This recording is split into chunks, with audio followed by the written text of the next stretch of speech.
Recently, I was reading an online thread that was called English Teacher Haters, Who Are You? And it got me thinking, is there a dark side to TEFL? Are TEFL teachers seen the same throughout the world? Are they treated fairly and equally?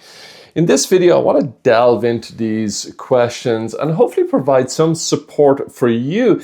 If you're at this point in your career where you're just thinking about doing TEFL or CELTA, maybe you've just finished a course, or maybe you're already about to do it. You're about to go abroad and teach English. This video is for you. If you're new to this channel, my name is Fergus Fadden. I've been an English language teacher and teacher trainer of TEFLs and CELTA courses around the world, originally from Ireland, and I've taught and lived and trained in many countries, which we'll get into later in this video.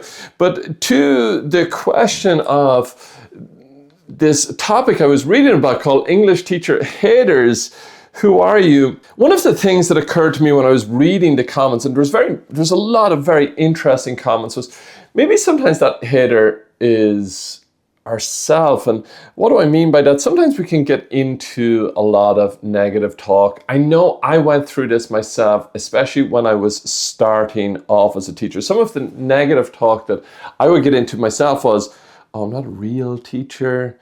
I'm not like a elementary or primary school teacher or a high school or secondary school teacher. And there is always this, oh, well, I'm not quite one of those. Or, if you have a conversation with somebody and they don't know what TEFL or ELT or ESL is, again, that can make you feel kind of unseen for the career that you have kind of chosen or that you're embarking on. And I think, where does this come from? I know in my own case, there was a few kind of contributing factors as well to, first of all, the lack of recognition, sure, but also there was some gaps in my own knowledge, which again made me feel a little bit unsure. Even after I'd finished my own certification, I remember thinking, oh my goodness, I hope I don't get asked pronunciation questions because I didn't feel confident at all on pronunciation. Actually, stick around to the end of the video because I'm going to tell you how I actually surmounted that challenge and became quite confident with pronunciation teaching. But I felt I had these gaps in my teaching repertoire, shall we say. And this all kind of culminated in this kind of like imposter syndrome. I'd like to say to you that if you're feeling those kinds of feelings, if you're a new teacher, or even if you have some experience already and you're feeling this, as I said, kind of imposter syndrome, just know that it's normal. I've worked with hundreds of thousands of teachers on teacher training courses, as a manager of schools, and indeed through coaching, which, by the way, you can find a link below this video if you're interested in taking coaching with me. And one of the things that I've empathized with so many people is that I wasn't alone in these feelings. Many of us experience the same kinds of feelings.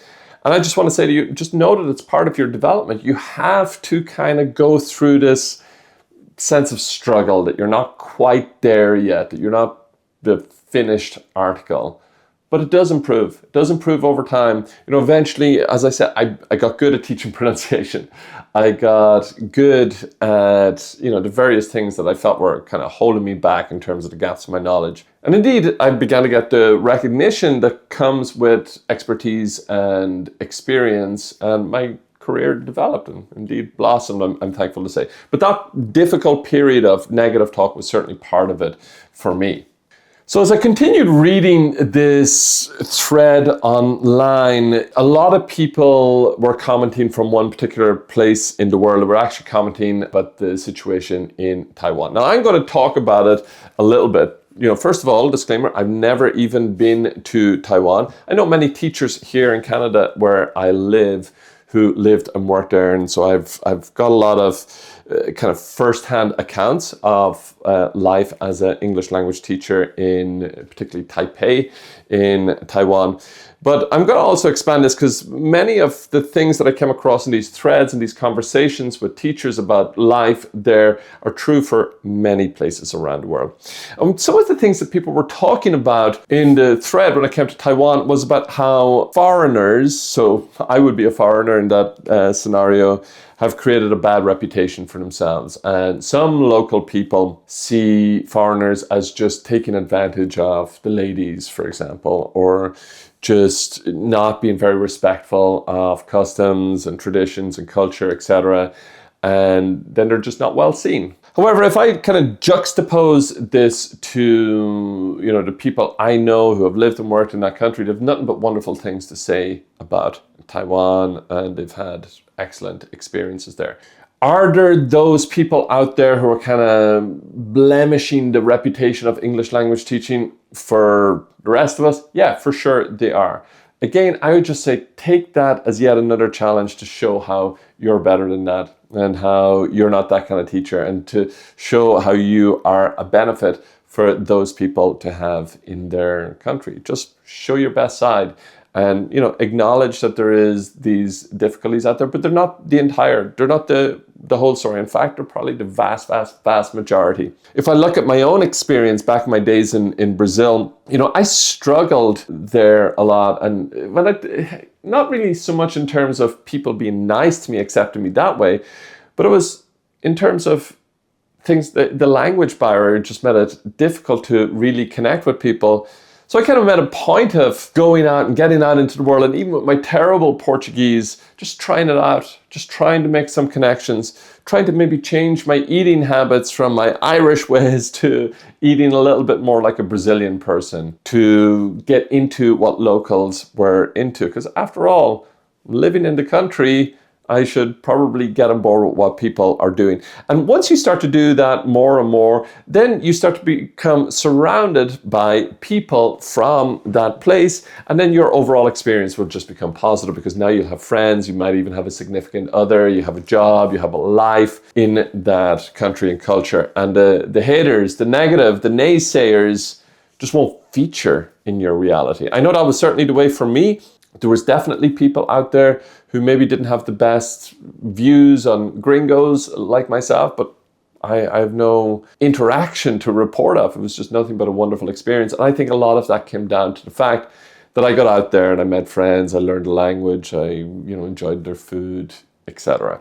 When we think about us as teachers, a lot of the online chatter, not just in this thread that I was reading, but many websites and articles you'll see will talk about this.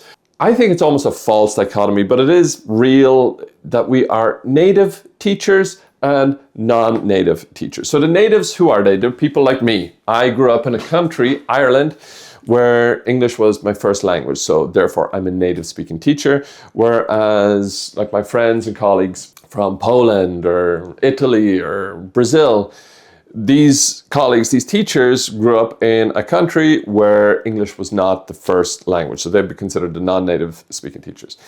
And, it's interesting, some of the what you see online, like it really epitomizes how the internet can really bring out sometimes our not so good side.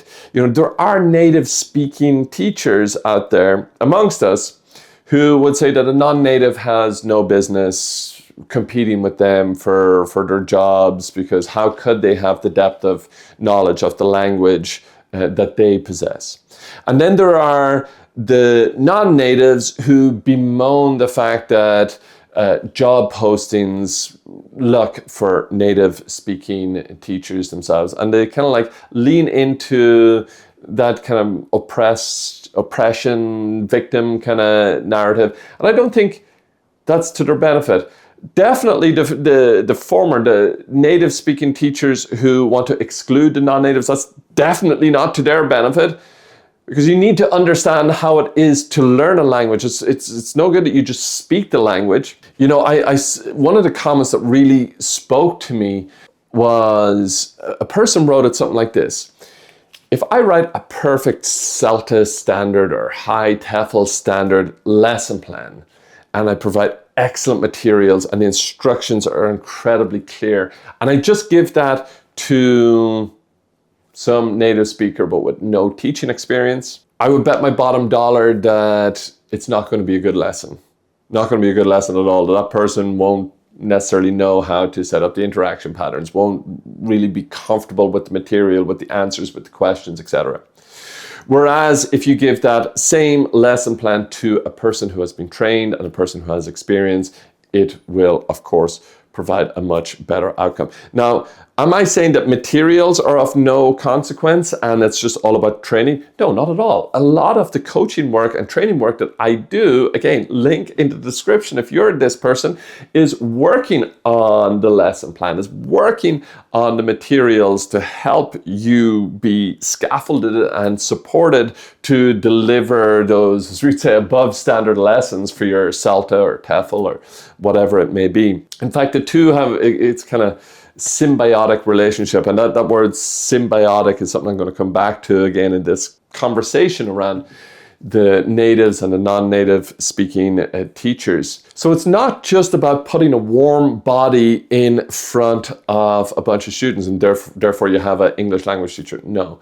Training, good materials certainly play a big role. You know, talking about that symbiotic relationship, I think about three people who have had a huge impact on my career, maybe the biggest impact, in fact, and all three of them were non-native teachers. 2 Poles and 1 Danish professional really had the biggest impact on my own career. I remember, Marek, if you're watching, again, shout out to you. Thank you so much for how you changed everything for me when it comes to pronunciation. Before Marek and I just were having a by-the-way conversation just in the teacher's room in a school that I taught in Dublin. We were just having coffee, talking about our week, and the question of pronunciation just came up, and I kind of confided in him that I was really unsure about teaching pronunciation, and he took out his notebook and he took out a pen. He said, sit down, I'm going to show you a few things. He didn't have to do that. I didn't even ask him. He just gave that to me for free. Changed my life. So thank you so much, Marek. After that, I was a very confident pronunciation teacher, genuinely. The other was another Pole, Bartłami or Bartek. You might have seen some videos where he and I have had discussions here on the Integrated Skills channel.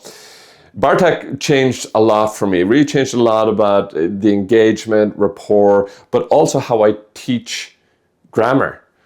I had never considered teaching grammar lessons with the kinds of materials and the kinds of techniques and approaches that Bartek took, and he allowed me to observe some of his lessons. He shared for free lesson plans with me. He came and observed my own lessons. We were studying together at the time, and he provided such wonderful, great feedback to me that my grammar lessons were revolutionized. And then the person who I trained under to become a CELTA teacher trainer is a Danish man. He owns a school in Sao Paulo in Brazil, and he was a non-native speaking teacher and teacher trainer. So, you know, if you're a non-native and you have all these challenges that schools and employers are looking for native speaking teachers, don't let that get in your way. See that as a challenge to overcome, to show again how you are worth it. You know, if it says we're looking for native speaking teachers, send your CV anyway and say, hey, I know you have the native speaking teacher thing there, but I want to let you know that I'm proficient, I have a native-like level, and I am qualified, I have experience, etc., etc., etc. Just don't let those postings hold you back, would be my primary advice there. And you know, if you're like me, if you're a native speaking teacher, then look to your non-native friends and colleagues to how you can learn from them, but also look how you can share as well. You know, I'm always talking about collegiality, being together, being helpful as teachers, learning from each other and growing in experience and knowledge so that we can, of course, deliver those excellent student-centered lessons for our learners. Now, when it comes to actually getting employment itself, you know, there are some great schools. I've had the pleasure and the privilege to work for some fantastic schools down through the years. But there are what I would call cowboy schools out there. Again, that school who doesn't really care so much about your qualifications. It's just, oh, you speak English, therefore you're a teacher. And I think these schools, much in the way that there are some unfortunate TEFL courses out there that are kind of scams, I think schools that are like this, we can put them in the scam or scam adjacent category. I had an experience of this myself when I was in Brazil, and I identified the red flag, so I didn't fall into it myself. What happened was I was invited for an interview for a job, and the interviewer came and met me in a cafe for the interview. I thought, okay, that's fine. Not the first time that's been the situation, so no problem. But then we were talking about my CV, and the person who was interviewing me just pointed, so I see here it says Delta. Can you tell me about what that is, and yeah, tell me about your experience there. And this set off a red flag for me, because if you're in the English language teaching industry and you don't know about the Cambridge certification, so the Cambridge CELTA and the Cambridge Delta, then at the very least, that's not a track that I wanted to go down. I was trying to align myself with reputable schools who had standards, who weren't just about finding clients and people to provide the service, and therefore you have something. They were looking for standards and quality in terms of the types of schools that I'm looking to align myself to. So, and I would offer that as a piece of advice for you if you're getting out there in the world of teaching. Sometimes it can be hard to find an employer, but keep looking until you find one that will give you a good start, that has academic standards, that has teaching standards. Don't just take the first offer that comes your way. Maybe the first offer that comes your way is a great one and you should take that, but do your due diligence. What can you find out about that school? Can you find out maybe anybody who's worked there already and get a review from them and see if it's worth your while? Because after all, your most valuable commodity is your time. Where are you going to give your time to work? And the last thing that I want to talk about is salary and qualifications.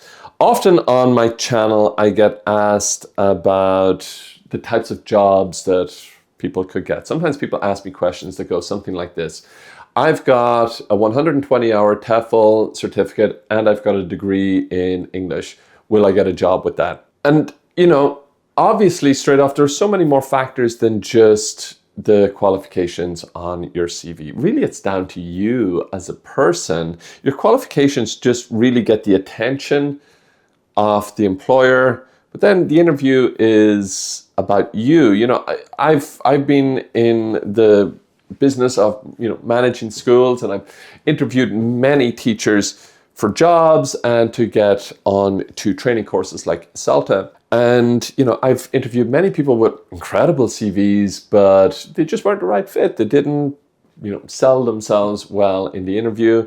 And conversely, I've received CVs from people with little to no experience and qualifications, but they showed such enthusiasm and desire to do a good job that I said, okay, I'm going to work with you and I'm going to help you and try to cultivate you into a good teacher. And then everything in between, I again, going back to that question that I often get asked, I should say, I have this or that TEFL certificate, I have a CELTA and I have a degree in this, or I don't have a degree and I have this certificate. Can you get a job? Yes. What salary can you expect? Well, that depends on country, city, economy, experience, multitude of factors, employer themselves. So, my answer then to that question is do some research. Look at the types of places where you would like to end up teaching.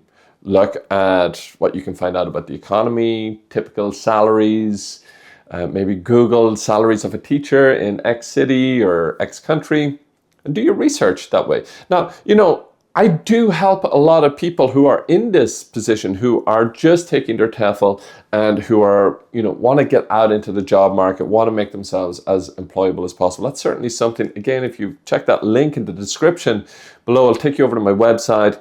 You'll find testimonials from people I've worked with over there to work on these kinds of objectives to get that job, to make yourself more employable, to be successful on your TEFL or CELTA course, whatever it may be, to put yourself in the best possible position to lead the career that you're looking to lead. Let me know in the description below, what are your thoughts? Are you somebody who's just setting out, you've done your TEFL or CELTA, and now you've landed in a new country? What's your experience like? How are you received as an English language teacher? Is your experience positive? Is it challenging? And maybe let me know as well if you're a person who's thinking about this. You know, you're thinking about doing a TEFL, or you're thinking about doing CELTA. What research have you done? What have you been able to find out? What advice would you offer from doing the research that you're doing in teaching English as a foreign language and living and working abroad? That's it for me. Thank you so much for watching. All that's left for me to say is bye for now, and I'll see you in the next one.